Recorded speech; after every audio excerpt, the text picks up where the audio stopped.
Soalnya baunya anyir, buntutnya panjang, ada tanduknya, Apanya panjang? buntutnya panjang. Sama gitu, tiba-tiba ngilang dengan bau sangat busuk. Nah, tiba-tiba gue diginiin. Her. Nyata pas gue jatuh itu, nyata udah ketahan sama pohon. Kalau nggak kena pohon, gue masuk jurang. Nah, akhirnya kita sampainya di pondok mayit. Ternyata, apa nih kok pondok mayit?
Sampurasun, Assalamualaikum warahmatullahi wabarakatuh.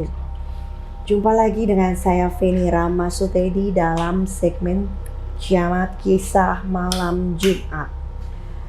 Malam ini saya bukan kedatangan tamu, justru sebaliknya saya berkunjung ke rumah sahabat FRS. Tentunya sahabat FRS ini mempunyai kisah pengalaman spiritual ataupun kisah pengalaman dalam kehidupannya yang tidak bisa dilupakan. Dan malam ini sahabat FRS kita adalah seorang senior pendaki gunung. Assalamualaikum Mas. Waalaikumsalam warahmatullahi wabarakatuh. Makasih Teh Feni. Ya, sama gimana kabarnya? Baik, alhamdulillah baik. Semua pasti kenal dong dengan Mas siapa? Atau mau memperkenalkan diri dulu? Oh iya, nama gue Heru Survival, YouTube channel Heru Survival Communication. Oh gitu. Jangan lupa untuk di like dan subscribe ya. Untuk YouTube-nya Mas Heru Survival Communication, jangan mampir tapi menetap. Begitupun dengan YouTube aku, sebelum aku nerusin ini, jangan lupa untuk di like, subscribe, dan komen. Dan aku mau ngasih kabar kalau saya, Feni Ramasutedi, punya Telegram, namanya Sahabat FRS. Bener nggak, Feb? Ya, betul. Ya, Sahabat FRS, silakan untuk gabung di situ, kita kumpul bersama, kita bisa discuss. Terus kalau ada tempat-tempat yang sekiranya menarik untuk bisa kita bahas, kita bisa saling bahas di dalam Telegram tersebut. Oke? Ya udah, langsung saja kita dengar ulasan kisah. Bagaimana kisah Mas Heru? Aku manggilnya Mas saja karena sama-sama Jawa. Ya kan, Jawa benar kan? Iya, Jawa. Ya. Jawa Mas Heru, pengalaman yang mau kita bahas ini ketika Mas Heru di gunung mana? Di Gunung Raung. Rawung, bukan Rawu ya, Rawung pakai Raung. Kalau Rawu datang. Ah, Artinya dalam bahasa Jawa kan, dalam bahasa Indonesia datang. itu di daerah mana? Gunung Raung itu di daerah Bondowoso, di Jawa Timur. Dan Gunung Raung itu ketinggiannya di 3.344 Oke, lumayan. meter di atas permukaan laut. Dan salah satu gunung dengan rute pendakian sangat tersulit. Jadi kalau dibilang sama pendaki gunung itu, kalau gunung S1 itu kayak Semeru, Kerinci, Rinjani itu S1. Oke. Memang Gunung Raung itu cuma 3.300, nggak sampai 3.600, 3.800. Cuman tingkat kesulitannya untuk mendaki sampai puncaknya sangat sulit. Oh gitu, oke. Nah itu kejadian tahun berapa? Tahun 95. Wow, itu zaman-zamannya orang daki gunung masih sulit itu. Iya. Masih tahun sepi 95. juga Masih kan? sepi, masih sepi. Nggak kayak sekarang kan, sekarang mah udah banyak petunjuk-petunjuknya. Iya. Kalau zaman dulu itu lebih crazy sih kalau aku denger ya dari pengalaman-pengalaman senior. Nah, itu waktu berangkat berapa orang Mas Heru? Sebenarnya kita waktu itu ada berenam, jadi memang waktu ke Gunung Raung itu memang tidak ada perencanaan. Jadi kita dari ekspedisi gunung-gunung di Jawa Timur, kita pulang dari Gunung Semeru, Nah, pas kita di stasiun, waktu itu stasiun kalau nggak salah Surabaya ya. Di Surabaya kita ketemu beberapa pendaki. Terus ada beberapa pendaki bilang gini, Mas mau kemana ya? Mau pulang.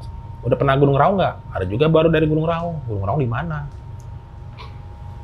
Wah, memang waktu itu memang ada beberapa jalur ya dibilangnya itu ada via Kalibaru, via Sumber Beringin, Glenmore, Jambewangi. Nah, dibilang begini, Mas, kalau Gunung Raung itu paling enak lewat Kalibaru. Cuma ditanya, bawa tali nggak? Hah? Nggak bawa. Yaudah kalau nggak bawa tali, lewat Sumber Beringin aja. Lihat apa? Sumber Beringin. Sumber Beringin. Itu base camp nama desanya, Sumber Beringin. Nah, akhirnya dikasih tahu informasinya, nih naik ini. Nah, singkat cerita, waktu itu saya berenam kan? Ya. Berenam sampailah di desa Sumber Beringin. Yaitu di Kabupaten Bondowoso. Karena Gunung Raung itu berbatasan dengan Kabupaten Bondowoso dan Besuki. Dan Kabupaten Banyuwangi kalau nggak salah, mohon maaf kalau salah. Nah, ketika nyampe di sana, itu ada namanya Wisma, namanya Pesanggerahan. Itu nyampe itu siang ya. Wah, kok begini ya Pesanggerahan? Itu Pesanggerahan itu zaman bangunan Belanda. Iya tuh. Siangnya udah horor. Siang udah horor. Iya. Cuman karena pemandangannya bagus, kita masih melihat sawah, aliran sungai. Jadi kita anggap udahlah biasa aja. Hibur lah lumayan. Iya, dari situ memang anak kita udah lapar, udah kecapean, kita makan. Nah, zaman dulu belum ada namanya ranger, jadi belum ada namanya simaksi. Tetap kita izin sama petugas perhutani di situ, kita izin mau naik kapan besok. Nah, kita beristirahat. Nah, di situ juga ada beberapa pendaki juga baru turun. Ngobrol, terus kita isi perbekalan yang kurang. Karena kita habis makan, tahu sendiri habis makan ya teh ya. Habis makan kan kalau kena angin sepoi-sepoi, itu kan bawaannya tidur ya. Udahlah kita tidur tuh, kan udah capek, habis dari jalan jauh, habis turun gunung. Nah tidur. Sore-sore saya dibangunin. Maghrib, kalau orang kampung bilang tuh maghrib tuh nggak boleh tuh pandangan pamali ya. Iya, benar. Maghrib bangun. Oh iya, saya bilang, oh iya. Kalau mau sholat silakan. Nah di situ memang Pesanggerahan itu sangat luas ya. Kalau sekarang udah bagus nih. Kalau zaman dulu mah cuman kayak tempat kosong, cuman kalau tidur tinggal ngegeletak aja, ngemper. Kalau kita pendaki mah biasa aja kayak begitu kan. Yang penting ada kamar mandinya. Nah kamar mandi itu di belakang. Itu bentuknya masih apa ya namanya, bekas dibangun di zaman Belanda, jadi agak-agak bukan kumuh ya. Apa ya? Hippie. Kayak begitu.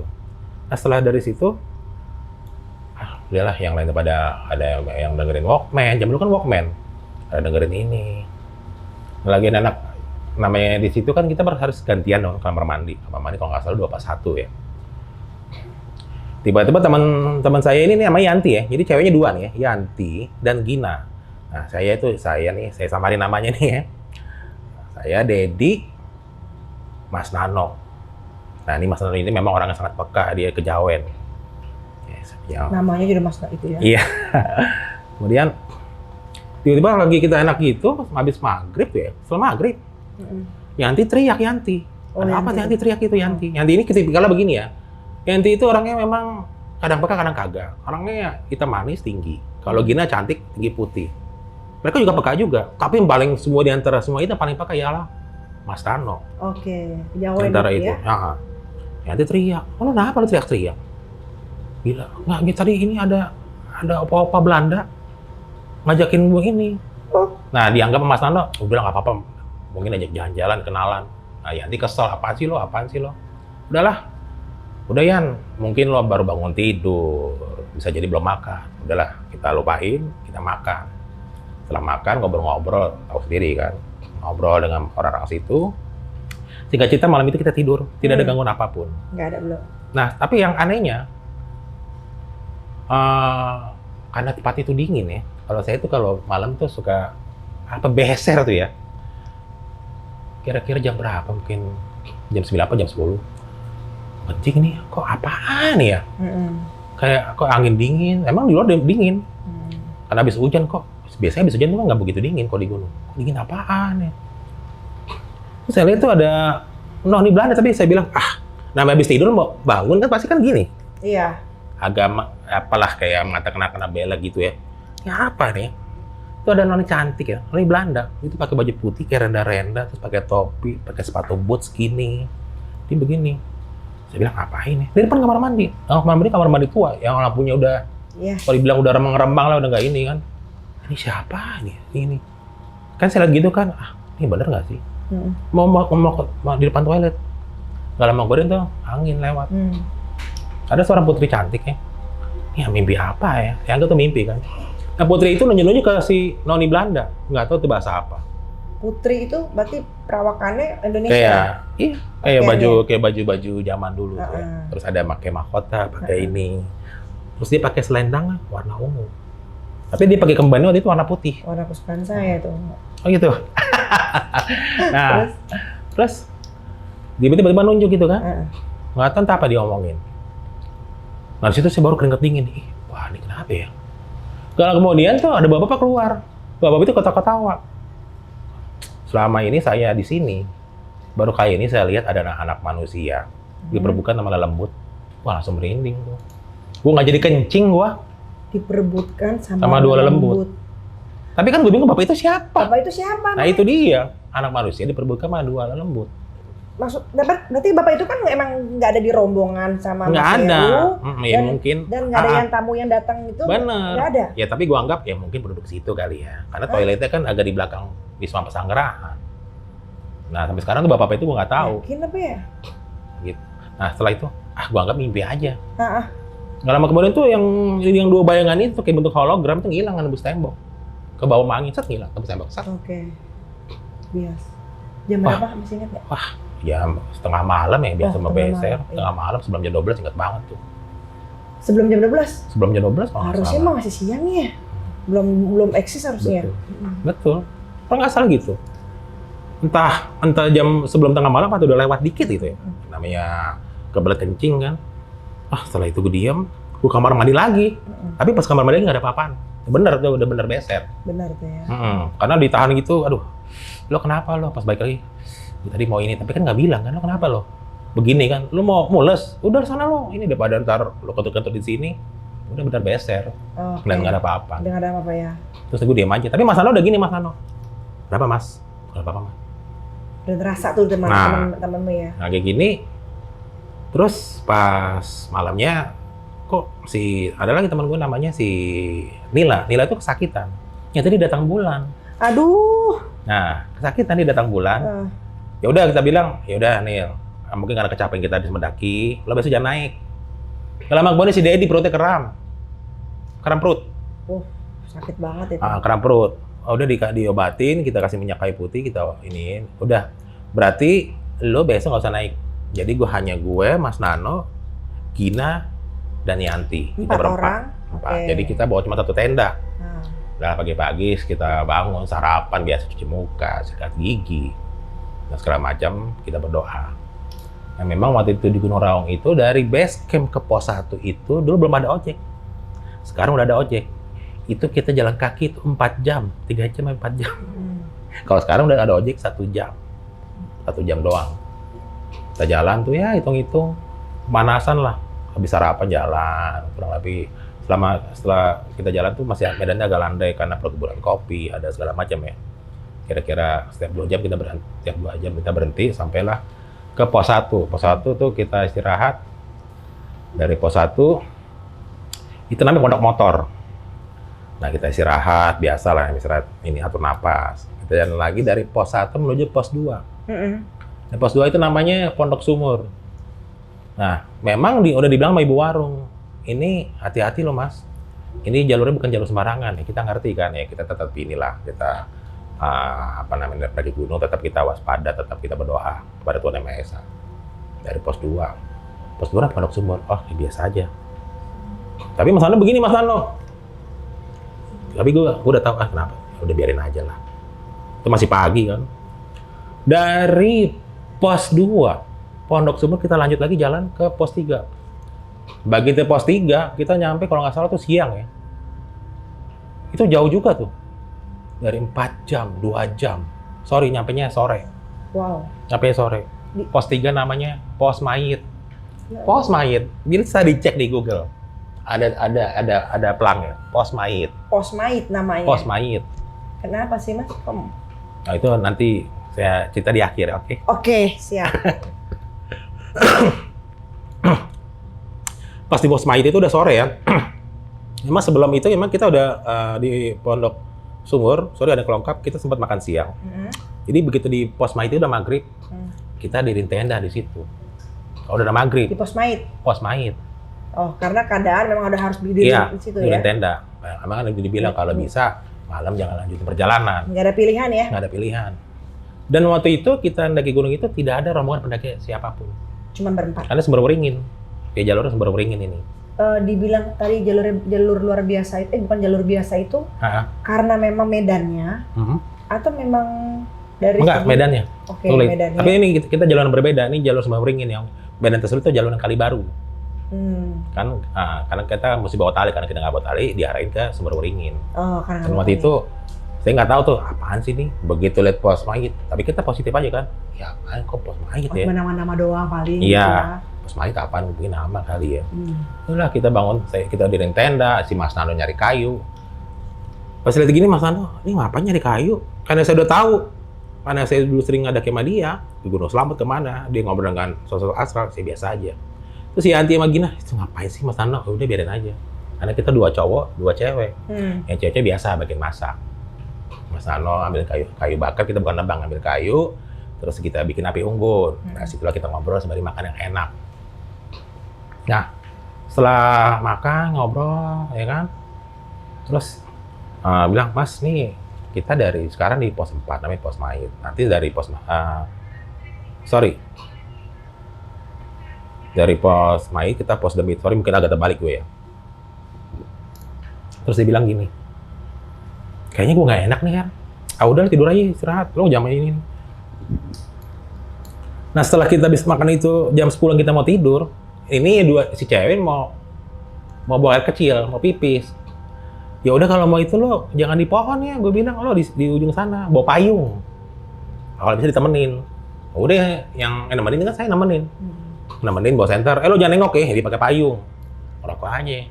Terus gue lihat apaan nih bayangan, tapi gue bodo amat kan. Karena itu mungkin habis hujan, karena inian center mungkin tuh bias tapi bias. Ya.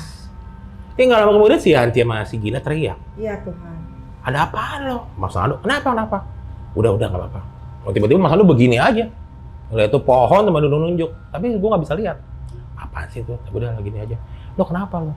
Nggak. Gue nggak mau. Ini kita pindah. Lo gila lo pindah. Ini jam berapa? Nggak, gue mau pindah. Nah, disitulah kita perdebatan. Lagi-lagi Mas Nando tuh orangnya sangat sabar. Berdebat tuh. Lo jam berapa? Udah nih. Malam begini kita mesti istirahat, nggak mesti masa jalan. Iya, betul. Udah. Akhirnya gimana Mas? Dia bilang katanya diganggu, mau tidur katanya diganggu gini. Ya udah karena tuh cewek memaksa, ya udah kita jalan. Pindah akhirnya. Beresin tenda dulu. Aduh, PR banget. Jalan. Waduh. Tahu sendiri udah jalan malam-malam gitu kan udah ngantuk. capek gitu kan. Itu belum tengah malam kok, belum jam 2. Sampailah kita namanya di Pos Demit. Ada tulisannya, Pos Demit. Dan waktu itu saya nggak tahu tuh ceritanya tentang gunung itu, nggak tahu. Taunya pas lagi turun dan setelah dari itu. Namanya serem-serem ya? Iya, Mait, Pos Demit. Demit. Nah, dari Pos Demit di situ, terus dibilang Mas Nando, tadi kita dibilang sama pendaki emang dibawa kalau bisa diriin tenda di Pondok Angin. Jadi Pondok Angin itu menuju puncak tinggal dekat. Gitu. Nah, setelah itu selama perjalanan lagi jalan nih, terus gue terantuk. Perasaan tuh jalan lihat kita nyenter kan. Soalnya si Anti sama Gina begini mulu nyenter sama Mas Nando. Jalan tetap lihat ke depan, jangan senter pohon ke atas kanan kiri. Ada dia melihat beberapa bayangan terbang-terbang gitu, entah putih entah hitam. KPG lah kalau saya istilah begitu. Udahlah fokus center gini. Tiba-tiba gue jatuh nggak inget dong gitu loh. Mas Heru jatuh Tiba-tiba nggak inget apa-apaan, blang. jatuhnya kesandung atau gimana? Kayak kesandung. Itu kita lanjut menuju Pos Mait. Oke, jadi tadi kan terbalik ya, Mait dulu baru Demit. Sebenarnya Iya, tuh Demit dulu, baru Mait. Kalau Mait. Oke. Nah, sebelum masuk ke Pondok Mait, gue kayak ada yang nyengkat. Soalnya kita nggak lewatin akar-akar, soalnya center ke bawah kan. Kesengkat, gue jatuh, terus blank. Nggak ingat apa-apa. Ternyata pas gue kayak sadar, gue nggak lihat teman gue itu yang 3 orang, Mas Nano, si Nila, maupun si Yanti. Nggak ngeliat. Nggak lihat. Yang gue lihat loh, kok nih hutan ini berubah, bukan kayak gelap total gitu. Kayak hutan itu apa dari misalnya pohon segini gede-gede, gue tuh udah makhluk serem banget, dan itu gue yakin itu bukan genderuwo, itu siluman itu. Iyalah, genderuwo mah kan Soalnya baunya anyir, buntutnya panjang, ada tanduknya. Apanya panjang? Buntutnya panjang, bentuknya ujungnya segini. Itu apanya tuh? Buntutnya. Buntutnya, oke. Itu tingginya lebih dari pohon pinus, mungkin 10 meter. Wow, ya makhluk gunung kan emang tinggi-tinggi ya. Nah, begitu makhluk itu Dan tua-tua. Baunya kayak nggak lama kemudian keluar yang si putri yang cantik itu yang gue lihat di Bawah. toilet Bawah tuh yang awal itu ya. Nah, si putri itu nunjuk-nunjuk, entah apa yang dibicarakan, kayaknya marah-marah gitu, lihat ada berkerut. Kok bisa lihat nih ya? Mimpi nih ya. Marah dengan makhluk itu? Marah makhluk itu. Oke. Nah, makhluk itu tiba-tiba ngilang dengan bau sangat busuk. Nah, tiba-tiba gue diginiin. Her. Nyata pas gue jatuh itu, nyata udah ketahan sama pohon. Kalau nggak kena pohon, gue masuk jurang. Wow. Gitu. Mas Nano nyadarin, dicipratin air. Oh, berarti saya pingsan nih, Mas. Iya, pingsan. Nyata kata Mas Nano, gue itu disengkat sama tuh makhluk. Disengkat. Oh, yang gede itu, yang gede 10 meter itu. Ada Mas Nano ya. Dia kan sangat peka. Wah, gila tuh, udara itu malam itu memang dingin tuh jadi panas. Ya namanya kita jalan semakin nanjak terus kan. Nah, akhirnya kita sampailah di Pondok Mayit. Ternyata apa nih kok Pondok Mayit? Si Yanti dan Gina makin ini aja nggak betah.